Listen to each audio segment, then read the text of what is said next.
जो भारत के नरक से लोग आकर के विदेशों में बस जाते हैं, उनको उन्होंने भारत को नरक बताया है। देखिए, भारत को वो नर्क कह रहे हो वो उनकी बुद्धि है। तो वो जो स्वयं पूरी पृथ्वी के लिए नर्क है, वो दूसरों को नर्क बोले, ये बात बड़ी विचित्र है, हास्यास्पद है। नर्क की परिभाषा विक्रम साहब को जरा अभी समझनी बाकी है। उनके हिसाब से मेरा ऋषिकेश से पुराना संबंध रहा है, तो मैंने पहले का भी ऋषिकेश देखा है और बहुत प्रेम रहा है मुझे ऋषिकेश से। एक समय मैं सोच रहा था कि यहाँ बस ही जाऊँ। हम वही काम करने की कोशिश कर रहे हैं। ऋषिकेश में जो 2 दिन का शिविर हुआ है, ये सब तक धर्म का असली अर्थ और मर्म सामने लाने के लिए ही है।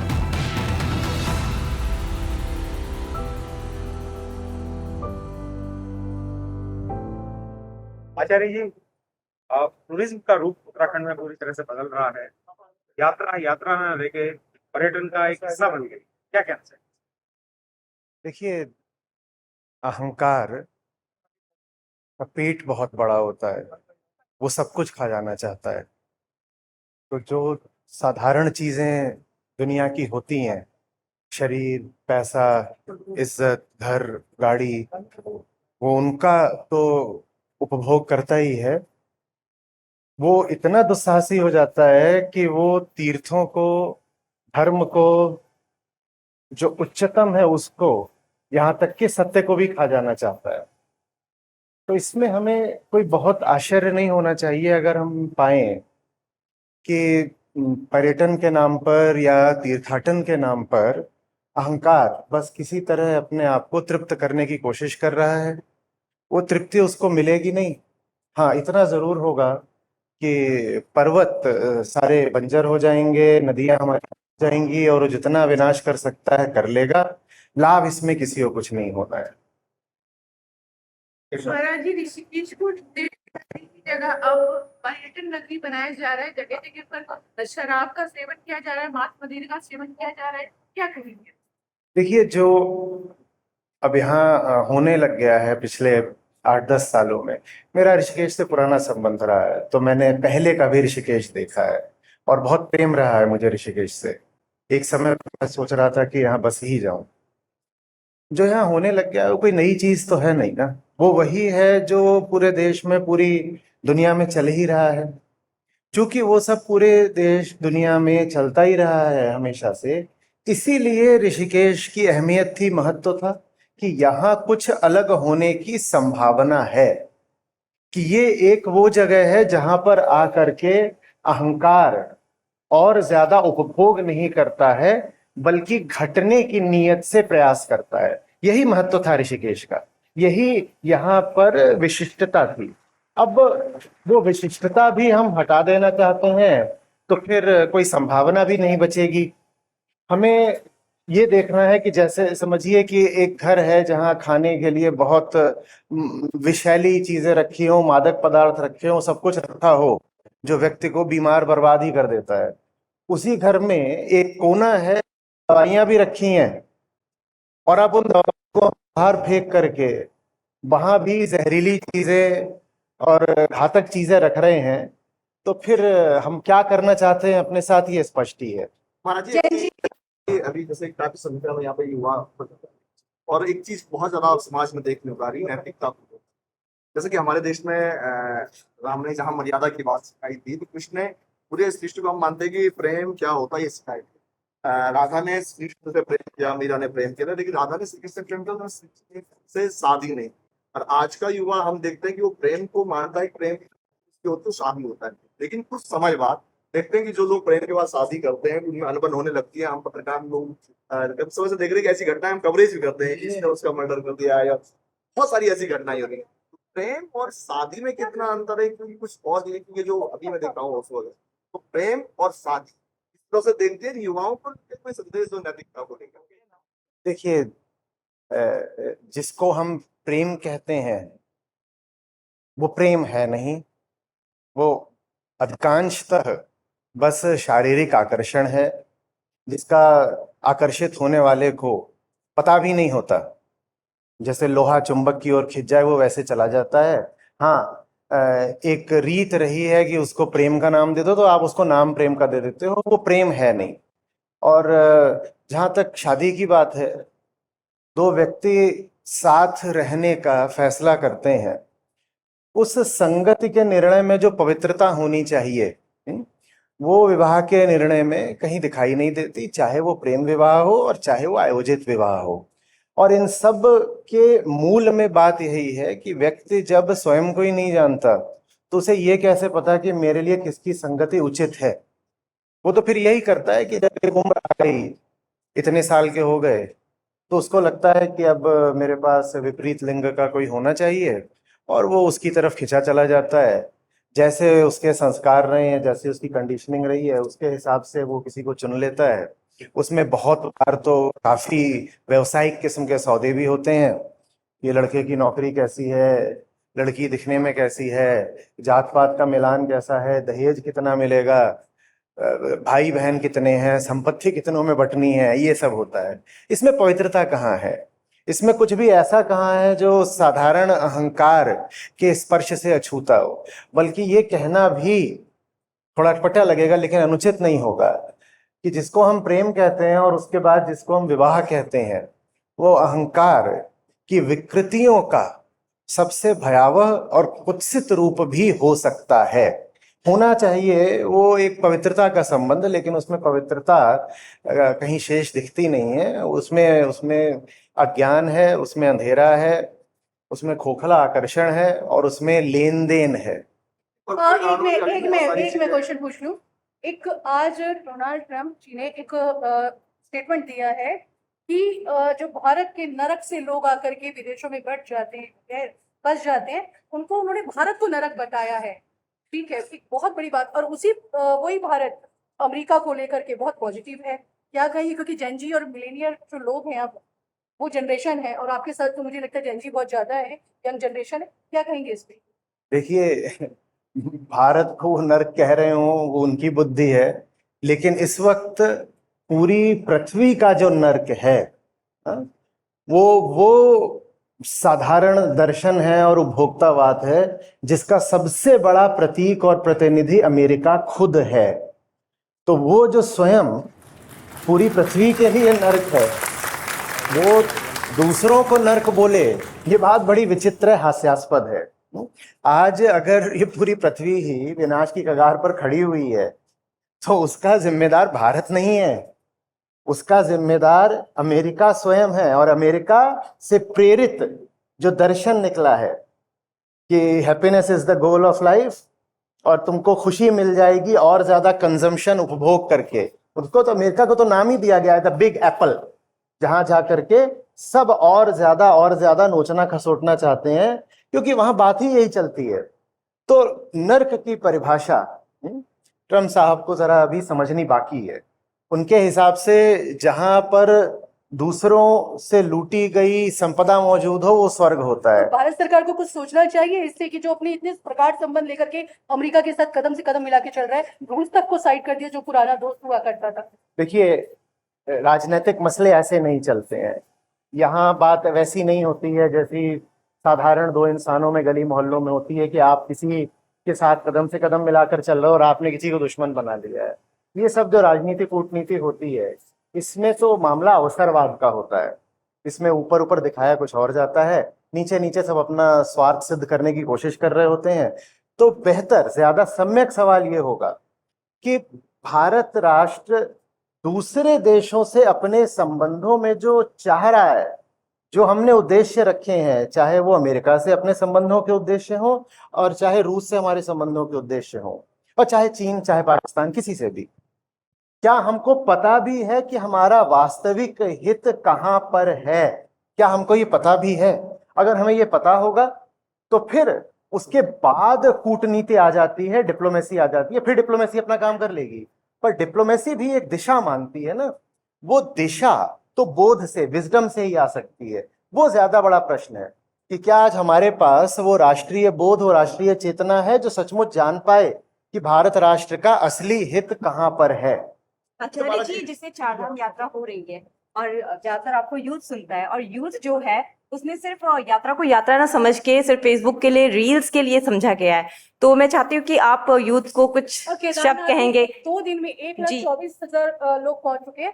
बहुत क्राउडेड हो गया और ज्यादातर उसमें यंग जनरेशन है जिनमें क्रेज है केदारनाथ यात्रा में। नहीं, केदारनाथ को ना लेकर के वो सिर्फ जो तीर्थ स्थान है हमारे 4 धाम, गंगोत्री, यमुनोत्री, केदारनाथ, बद्रीनाथ, वो सिर्फ ट्रैकिंग समझते हैं और मतलब सिर्फ अपना एक कहते हैं रिलैक्सेशन के लिए सिर्फ उस तरीके से सोचते हैं। जो मैं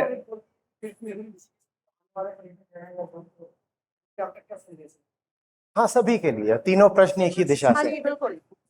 देखिए, जो जो मैं उत्तर दूंगा वो यहाँ ये जितने हजारों लोग बैठे हुए हैं और ये जो पूरी नगरी है, पूरा देश, पूरा विश्व, सभी को थोड़ा अखर सकता है।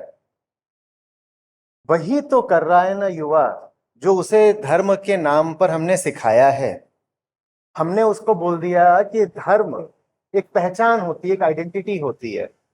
हमने उसको बोल दिया कि धर्म मनोकामना पूरी करने का साधन होता है, कि जाओगे और प्रार्थना करोगे और फलानी जगह पर जा करके मन्नत मांगोगे तो तुम्हारी कामनाएं पूरी हो जाएंगी। और हमने उसको बता दिया कि धर्म लगभग एक कबीलाई, एक ट्राइबल चीज होती है जिसमें संख्याएं गिनी जाती हैं और देखा जाता है कि इधर कितने और उधर कितने हैं, और इधर जितने उनको और बढ़ा लो क्योंकि उधर वाले जो है वो सब हमारे दुश्मन हैं। जब हमने धर्म का ये विकृत रूप चला दिया तो मैं कैसे युवाओं भर को दोष दूं कि वो अब जा करके अच्छे ऊंचे धार्मिक स्थलों को भी मनोरंजन की, भोग की, पर्यटन की चीज समझ रहे हैं। सबसे पहले धर्म का असली अर्थ तो पहुंचे लोगों तक। बच्चा पैदा होता है, जो बच्चा पैदा हुआ है उसे तो नहीं पता कि धर्म क्या होता है। आज अगर उसके भीतर धर्म का एक विकृत संस्करण बैठ गया है तो विकार उसमें डाला किसने है? हमें अपने आप से पूछना पड़ेगा कि हम धर्म माने समझते क्या है। मनुष्य बाद में होगा सामाजिक प्राणी। सच पूछिए तो पहले वो धार्मिक प्राणी है। धर्म उसकी बड़ी मौलिक और आंतरिक जरूरत है। मैं यहां तक कहूंगा कि धर्म उसकी सबसे बड़ी जरूरत है।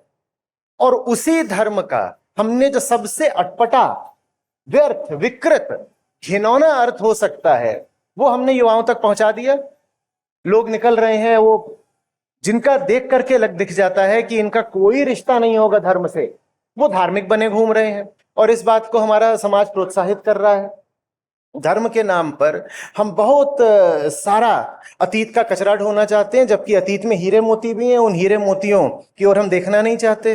धर्म के नाम पर हम अंधविश्वास आगे बढ़ाना चाहते हैं। धर्म के नाम पर हम अलगाव पैदा करना चाहते हैं। धर्म के नाम पर जो राजनीति होती है उसको हमारा ही समाज समर्थन देता है।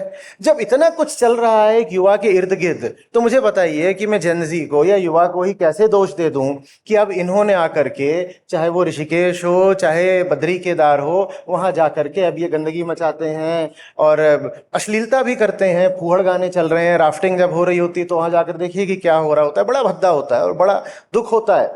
लेकिन फिर जब मैं समस्या की जड़ तक पहुंचना चाहता हूं तो कहता हूं कि व्यक्ति को क्या दोष दूं। ये जो हमने माहौल ही चला रखा है, ये माहौल ही जब तक जड़ से नहीं बदलेगा तब तक घाव के ऊपर मरहम पट्टी करने से बात नहीं बनेगी। घाव के ऊपर आप मरहम पट्टी कर रहे हैं जबकि घाव देने वाले कारण मौजूद ही हैं और मौजूद ही नहीं है। उन कारणों को हम प्रोत्साहित कर रहे हैं, उन कारणों को हम समर्थन दे रहे हैं, उन कारणों के पक्ष में हम नारे लगा रहे हैं, उन कारणों के पक्ष में हम जाकर वोटिंग भी कर रहे हैं। और उसके बाद जब घाव आता है तो उस पर हम मरहम पट्टी करके कहें अरे अरे अरे अरे बड़ा दुख हुआ, बड़ा अफसोस हुआ। युवा में आज आप धर्म का जो बड़ा विकृत रूप देख रहे हो उसका जिम्मेदार हमारा पूरा समाज है। धर्म मनुष्य को बचाने वाली चीज है और धर्म का वास्तविक अर्थ जब तक सबके सामने नहीं आएगा, जो आप देख रहे हैं, न सिर्फ वो चलता रहेगा बल्कि और बढ़ेगा और खराब होगा। हम वही काम करने की कोशिश कर रहे हैं। ऋषिकेश में जो 2 दिन का शिविर हुआ है ये सब तक धर्म का असली अर्थ और मर्म सामने लाने के लिए ही है। महाराज जी, एक चीज बात कर रही है धर्म के युवाओं को, तो युवा हम कहेंगे युवा आज की डेट में सबसे ज्यादा दिग्भ्रमित अगर नहीं, फिर से बोलिए। सबसे ज्यादा दिग्भ्रमित अगर कोई है तो युवा है, जेन जी है। आज पूरा युवा जितना हमारा, मुझे लगता है कि 80% ज्यादा युवा एक तो गैजेट्स के बंधन से बंधा हुआ है और एक आभासी दुनिया में वो जी रहा है।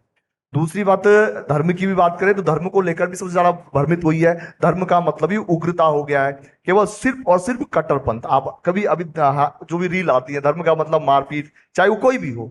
तो युवा जो दिग्भ्रमित हो रहा है, जिससे, क्योंकि भारत सबसे युवा देश है और जो हमारी पूरी व्यवस्था है वो युवा पे ही है, क्योंकि युवा भी नागरिक है। तो कैसे इस दिग्भ्रमित युवा को एक व्यवस्थित किया जाए, इसके लिए कोई आपकी तरफ से कोई ऐसा? ये है तो ये सब इसीलिए आए हैं। अधिकांशतः इसमें आपको युवा ही दिखाई देंगे। मेरे आसपास जो खड़े हैं वो सब युवा ही हैं। हमारा गीता कार्यक्रम है जिसमें 1 लाख से ज्यादा सक्रिय प्रतिभागी हैं और वो प्रतिमाह बढ़ते ही जा रहे हैं और वो सब गंभीर छात्र हैं। 15 दिन वो बैठ करके गंभीर चर्चा में सम्मिलित होते हैं। उसके बाद उनकी परीक्षाएं होती हैं नियमित रूप से, निरंतर। तो ये जो पूरा कार्यक्रम चल रहा है वो इसीलिए चल रहा है ताकि धर्म का जो वास्तविक अर्थ है वो सब तक लाया जा सके। और आज अगर राष्ट्र को बचाना है और पृथ्वी को बचाना है तो वास्तविक धर्म के अलावा और कोई उपाय नहीं है। देखिए, पॉलिसी, टेक्नोलॉजी, ऊपर ऊपर की मरहम पट्टी, जैसा मैं कह रहा था, उससे हम खुद को सांत्वना दे सकते हैं, दिलासा दे सकते हैं, लेकिन बात बनेगी नहीं। भीतर ही जब घुसकर बैठ गई है गंदगी, तो आप एक जगह जाकर के पट्टी बांधोगे, जख्म दूसरी जगह तैयार हो जाएगा। आप पाओगे कि फोड़े शरीर में जगह जगह फैल रहे हैं जब तक भीतर से ही सफाई नहीं हो जाती। धर्म इतना जरूरी क्यों बन गया आज? हर व्यक्ति को, चाहे वो शासन के लिए हो, चाहे हर व्यक्ति को धर्म ही दिखाई दे रहा है। विकास किसी को नहीं दिखाई दे रहा। अगर आपको राजनीति करनी है तो मुझे लगता है कि सबसे बड़ा मुद्दा आज की डेट में धर्म है। हर कोई धर्म के नाम पे कि फला संकट में है, फला जाति संकट में है, फला धर्म संकट में, ये मुद्दा बनाया हुआ है। लेकिन आपने मुद्दा कभी युवाओं को नहीं बनाया, रोजगार को नहीं बनाया, भ्रष्टाचार को नहीं बनाया। और ये मुद्दा इसलिए बनाया है, इसमें गलती उनकी, ये मुद्दा इसलिए बनाया, उनको लगा कि ये प्रभावशाली मुद्दा है, ये काम कर सकता है। भ्रष्टाचार का मुद्दा काम नहीं करेगा, आपका बेरोजगारी का मुद्दा काम नहीं करेगा, आपके और मुद्दे काम नहीं करेंगे। लेकिन अगर सबसे ज्यादा लोग किसी में दिग्भ्रमित हो रहे हैं या आपके संपर्क में आ रहे हैं या आपकी बात मान रहे हो, तो धर्म है। तो ये ऐसा हुआ? देखिए, इसलिए हुआ क्योंकि मनुष्य अकेला प्राणी होता है जिसमें अहंकार बहुत उग्र होता है और सक्रिय होता है। ये दुनिया में जितनी बाकी प्रजातियां हैं ना, उनके भीतर उतना सक्रिय अहंकार नहीं होता। वो प्राकृतिक जीवन जीते हैं, उनमें मैं का उतना भाव नहीं होता कि मैं अपने हिसाब से चलूंगा, मुझे अलग जिंदगी जीनी है, मुझे आगे बढ़ना है। उन्हें नहीं प्रश्न सताते कि जीवन किस लिए, जीवन का उद्देश्य क्या है, जीवन संगी कौन होना चाहिए, धन हो कि ना हो, मृत्यु क्या होती है, मोक्ष क्या होता है। ये बाकी प्राणियों को प्रश्न आते नहीं। तो मनुष्य एक अहंकारिक जीव है, इसीलिए मनुष्य के लिए सचमुच धर्म आवश्यक है। धर्म कोई विकल्प नहीं है, धर्म एक अनिवार्यता है। तो धर्म तो हमको चाहिए, पर हमें वास्तविक धर्म चाहिए। अहंकार को धर्म की प्यास होती है। अहंकार को एक प्यासा समझिए जो बार बार कह रहा है कि मुझे असली धर्म दो, पर असली धर्म क्या है वो जानता नहीं। बच्चा पैदा हुआ है, उसे प्यास तो है, पर वास्तविक चीज जो प्यास बुझाएगी इसका तो उसे कुछ पता नहीं। तो अब ऐसे में जो लोग अपनी दुकानें चलाना चाहते हैं और माल लूटना चाहते हैं, वो आकर के आसानी से आपको ठग लेते हैं क्योंकि प्यास का आपको अनुभव हो रहा है, पर आप जानते नहीं हैं कि कौन सा धर्म है, वास्तविक धर्म चीज क्या होती है जो आपकी प्यास मिटाएगी। तो फिर आपकी ही प्यास का फायदा उठाते हुए दुनिया भर में और इतिहास भर में लोगों को नकली धर्म बेच दिया जाता है और लोग खरीदेंगे क्योंकि उन्हें प्यास है। वो कोई कृत्रिम चीज नहीं है। आप ये नहीं कह सकते कि मुझे एक ऐसी दुनिया चाहिए जिसमें धर्म ही ना हो। धर्म व्यक्ति की मौलिक प्यास है, लेकिन वास्तविक धर्म क्या है ये हमें पता नहीं होता। ग्रंथों में उसके इशारे मिलते हैं, पर फिर ग्रंथों तक, ईमानदारी तक जाने का अहंकार स्वयं ही प्रयास नहीं करता क्योंकि वहां चला गया तो फंस जाएगा। उस प्यास के चलते न जाने कितने खड़े हो जाएंगे जो आपका शोषण करेंगे, क्योंकि प्यास तो असली है, प्यास असली है, लेकिन उस प्यास को बुझाने के लिए जो पानी दिया जा रहा है वो बहुत नकली है। अलग अलग रंगों में ये अलग अलग पंथ अलग अलग पानी बेच रहे हैं। ज्यादातर जो पानी है वो नकली हो चुका है, दूषित हो चुका है। लेकिन भूलिएगा नहीं, प्यास असली है, हमें असली धर्म चाहिए। लेकिन धर्म असली है क्या? अगर हम इनकी बात करें, हम धर्म ग्रंथों की बात करें, तो अगर हम आयुर्वेद पढ़े तो आयुर्वेद कहता है कि सबसे बड़ा धर्म तो अपने शरीर की रक्षा और अपने स्वास्थ्य की रक्षा करना है। इससे बड़ा धर्म कुछ है ही नहीं। दूसरे चीजों की बात करें तो किसी और को धर्म बताता है, कोई किसी और को, कोई अपनी परंपराओं को, अपनी मान्यताओं को धर्म बताता है। तो युवाओं को कौन बताए कि धर्म है क्या? अगर वो आयुर्वेद पढ़ रहा है, कोई युवा आयुर्वेद पढ़ रहा तो उसको यही बताया जाएगा कि उसको अपने स्वस्थ, अपने शरीर की रक्षा करना ही उसका धर्म है। और कुछ और ग्रंथ पढ़ता तो कुछ और। लेकिन वास्तव में धर्म क्या है ये युवाओं को बताएगा कौन? धर्म क्या है वास्तविक, ये जानने के लिए पूछना पड़ेगा धर्म होता किसके लिए है। धर्म शरीर के लिए तो होता ही नहीं है। नाक के लिए, होंठ के लिए, कान के लिए, दांत या आंत के लिए धर्म नहीं होता है। भीतर जो हमारे बैठा तड़प रहा है, धर्म सिर्फ उसके लिए होता है।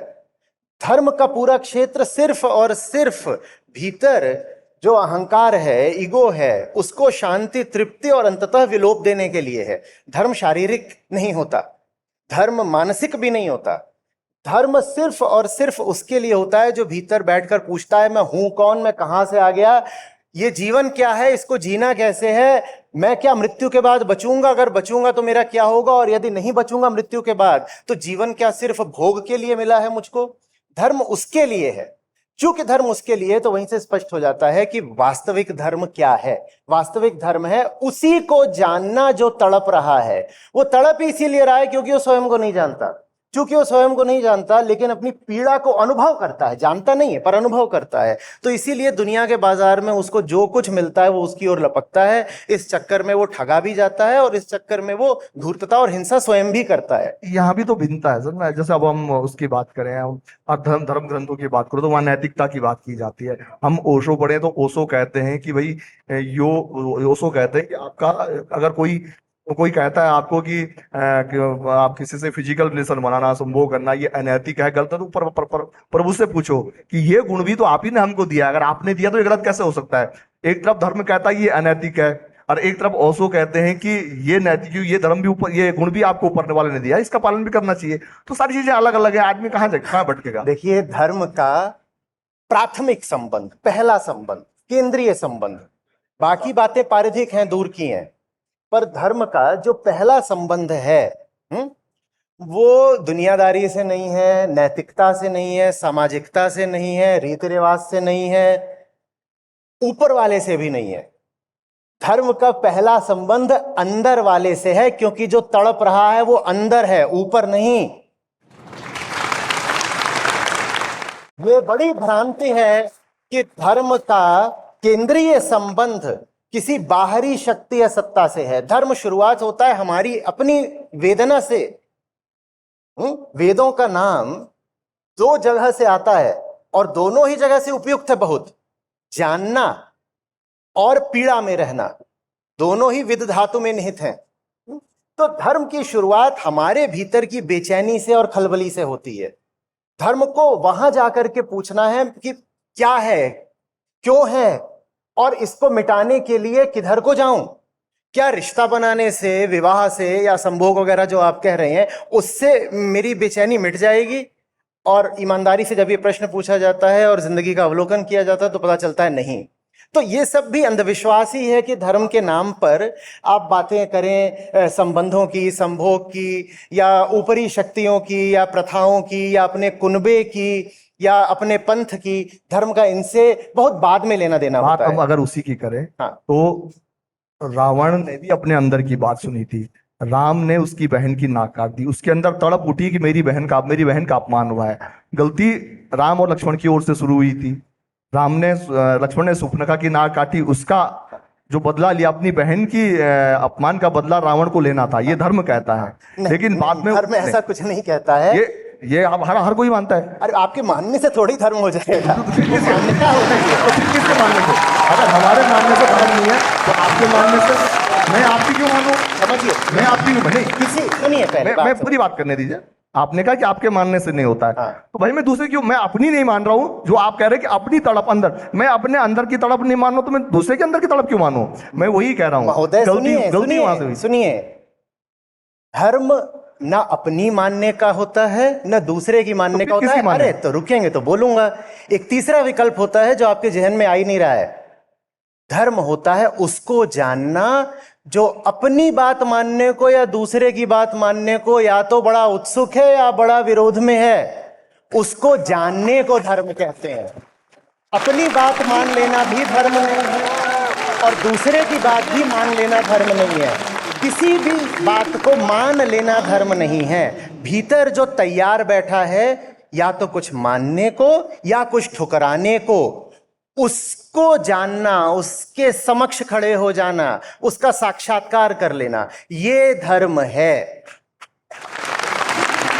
अच्छा आचार्य जी, हम चाहते हैं कि जैसे बहुत सारी फीमेल्स हैं जिनको हम सारी? फीमेल्स हैं वो भी आपको सुनती हैं तो फीमेल्स को हम कहते हैं कि उन्हें अपने धर्म के बारे में जानकारी नहीं है, वो भटक रही हैं, है ना। आपने भी सुना होगा कि मेरा अब्दुल ऐसा नहीं है, ये अक्सर चलता आया है, उस पर आप क्या कहना चाहेंगे? देखिए, पहला भटकाव तो तभी शुरू हो जाता है जब आप एक मनुष्य को फीमेल बोल देते हैं। तो और वो जो मनुष्य है, चाहे वो नर देह में है चाहे वो नारी देह में है, जब वो खुद को नहीं जानता तो वो जिंदगी में जितने भी चुनाव करेगा वो सब अटपटे और बेढंगे ही होंगे, सारे ही। ये तो छोड़िए कि उसे अपने लिए साथी चुनने की समझ या तमीज नहीं होगी, उसको अपने लिए साड़ी चुनने की भी समझ नहीं होगी।